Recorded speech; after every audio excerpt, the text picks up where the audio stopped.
नमस्कार दोस्तों, एक बार फिर से पायस आयुर्वेदा पे आपका स्वागत करती हूँ। हम लोग बात कर रहे हैं इरेक्टाइल डिसफंक्शन कर रहे हैं अभी अभी प्रीमेच्योर इजैकुलेशन। मैंने देखा है आज की डेट में बहुत सारे यंग लोग इस प्रॉब्लम से परेशान हैं, क्योंकि पीछे भी मैंने बताया कि हमारा बाहर का टेम्परेचर और हमारी ये जो सारी चीज़ें हैं, हमारी मॉइस्चर और एनर्जी हमारी बॉडी की ड्रेन करती रहती हैं, हमारी बॉडी में हीट ज़्यादा हो जाती है, जिसके कारण ये सारी चीज़ें होती हैं। तो क्योंकि बहुत कुछ चेंज हो चुका है, तो बहुत सारी मेडिसिन्स इसमें आ गई हैं और लोग बिना थोड़ा सोचे, बिना थोड़ा कंसल्ट करे मेडिसिन्स लेते रहते हैं, जिसका उनको वो बहुत ज़्यादा पॉजिटिव इफेक्ट नहीं होता, रादर मैंने देखा है कि नेगेटिव इफेक्ट बहुत होता है। तो यंग लोगों को मैं ये एडवाइस करूंगी कि एक बार ज़रूर ये फिजियोलॉजी समझो, आप आयुर्वेद के हिसाब से समझो। वहां पे आप सिर्फ सेंसरी नर्वस सिस्टम ये सारी चीजें समझते हो, यहाँ पे आयुर्वेद के हिसाब से मैं समझाऊंगी कि आपकी बॉडी में टेम्परेचर और दिमाग का कितना योगदान रहता है। यहाँ पे हर चीज को आप लोग सिर्फ एक मैकेनिकल सिस्टम लेके चलते हो कि बस इरेक्शन हो गई, we have to just go for it, बस नहीं, वहां पे आपकी पूरी बॉडी इन्वॉल्व होती है। इसलिए आप पूरी बॉडी को लेकर चले, सिर्फ एक सिस्टम को, सिर्फ रिप्रोडक्टिव सिस्टम को लेकर नहीं चले। ठीक है। यहाँ पे एक चीज और ऐड करना चाहूंगी, मैंने जो सुबह से मैं ये सोच रही थी कि मैं आज इस पे वीडियो बनाऊंगी। तो दूसरी चीज, एक पूरी सुबह ही मेरी बात हुई किसी पेशेंट से,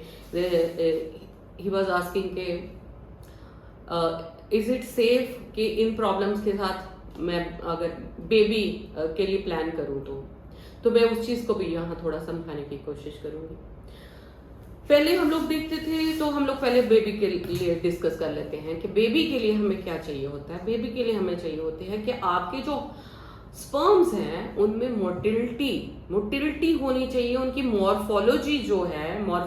है कि उसकी स्ट्रक्चर, वो उसके पूरे पार्ट जो हैं, एक स्पर्म के हेड है, उसकी बॉडी है, टेल है, वो हेल्दी होने चाहिए। सिर्फ स्पर्म का होना काफी नहीं होता, क्योंकि इतने सालों के एक्सपीरियंस से मैंने देखा है कि वो बच्चे या तो उनकी अबॉर्शन हो जाता है या उनकी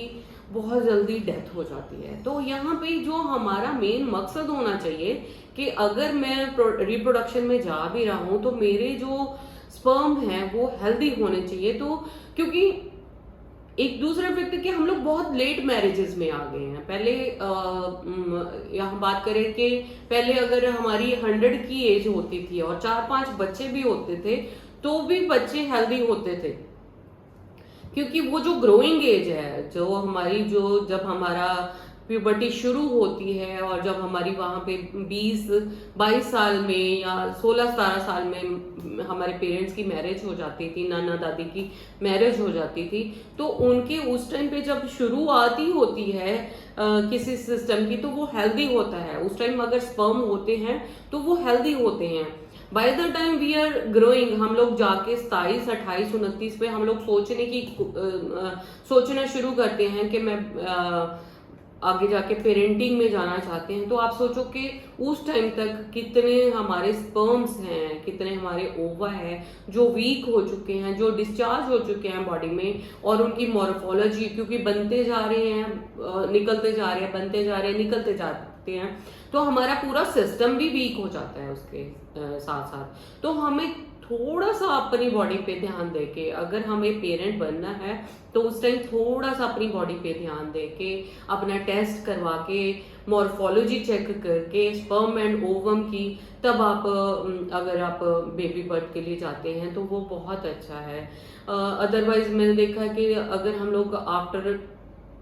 30 या 35 के बाद we go for child birth, तो वहाँ पे स्पर्म्स की उतनी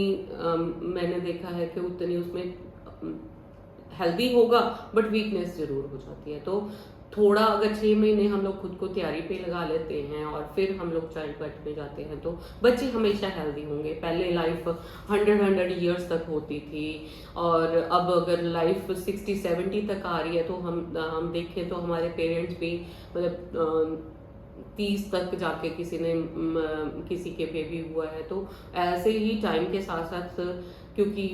जो सीड्स हैं वो वीक होते जाते हैं तो बच्चे भी वीक होते जाते हैं। इसलिए थोड़ी सी इस चीज़ पे अगर हम लोग ध्यान देते हैं कि क्यों हमारी एज कम होती जाती है संतानों की आने वाले टाइम में, तो एक ये मेजर फैक्टर है जो काम करता है, क्योंकि हमने एज बढ़ा ली अपनी, है ना। जो वो टेंडर सी एज होती है चाइल्ड बर्थ की, वो हम लोग मेच्योरिटी में, हम लोग मेच्योर होके जब बिल्कुल प्रौढ़ हो जाते हैं तब हम लोग अब चाइल्ड बर्थ में जा रहे हैं। इसीलिए हमें असिस्टेड प्रेगनेंसीज की जरूरत, हमें जो IVF हॉस्पिटल्स की ज़रूरत पड़ती रहती है आज की डेट में, और हर हार्मोन्स हम बाहर से ले रहे हैं, इसलिए भी दिक्कत आ रही है। अब आगे चलते हैं, तो ये है मेरा कि अगर आप लोगों ने आफ्टर 30 आपने प्रेगनेंसी प्लान करनी है तो थोड़ा टाइम अपने किसी से भी अच्छी सलाह लेके आप अपने लिए मेडिसिन ज़रूर देखिए, और उससे पहले अपने टेस्ट ज़रूर करवाइए, ठीक है, सो दैट आपका आने वाला बच्चा भी हेल्दी हो और आप लोग भी हेल्दी रहे, ठीक है। उसके बाद आ जाता है ये जो है हमारा premature ejaculation. Premature ejaculation word क्या है कि अगर आपका स्टिफनेस होती है, आप इरेक्शन प्रॉपर होती है, बट आप उसको परसिस्ट नहीं कर पाते 5 या 10 मिनट तक, और आपका फॉल हो जाता है, मीन्स आपका स्पर्म रिलीज हो जाते हैं, so that is premature ejaculation, कि मैं उसको सस्टेन नहीं कर पा रहा और वो एकदम से ही 1 या 2 मिनट में भी मतलब वो रिलीज हो जाते हैं स्पर्म। तो यहाँ पे अगर हम इसको समझे थोड़ा सा, इसका अगेन साइंस समझाऊंगी थोड़ी सी। यहाँ पे रोल आपका क्राउन चक्र का है। मेरे बॉडी में जो हार्मोन रिलीज होते हैं, फिजियोलॉजिकल फंक्शन का यहाँ पे रोल रहता है कि मेरे इमोशन और सेंसरी टच, जो मेरे सेंसेस मेरे इरेक्ट होते हैं, उनमें एक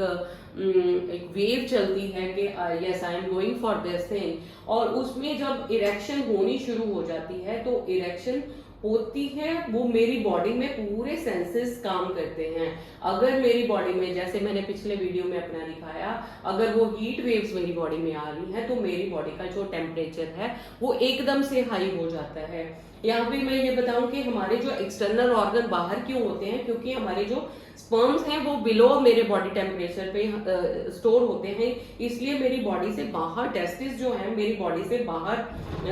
वहां पे स्पर्म स्टोर होते रहते हैं, वो एक इनएक्टिव स्टेज में रहते हैं। जब हम लोग इस प्रोसेस में जाते हैं, कपुलेशन की प्रोसेस में जाते हैं, तो वो एक्टिव होके सारा यहाँ से पास आउट होके ये सेक्रल चक्र की कंट्रीब्यूशन के साथ साथ फिर वो यहाँ से रिलीज होते हैं।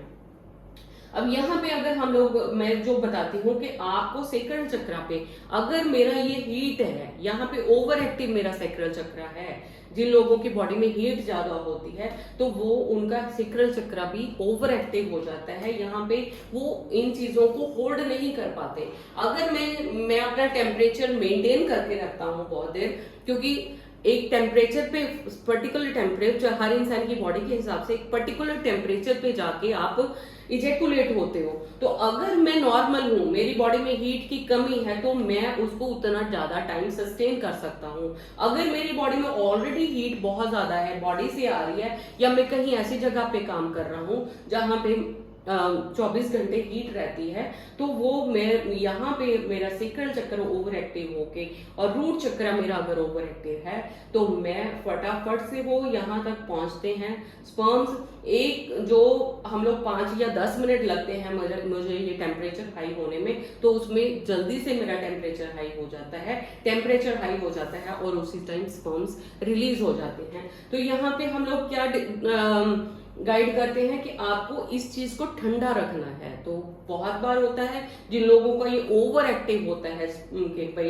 एक प्रोसेस चलता रहता है फटाफट से रिलीज का, स्टिमुलेशन, प्रीमेच्योर इजैकुलेशन का, तो हम लोग यहाँ पे बोलते हैं कि आप इस पे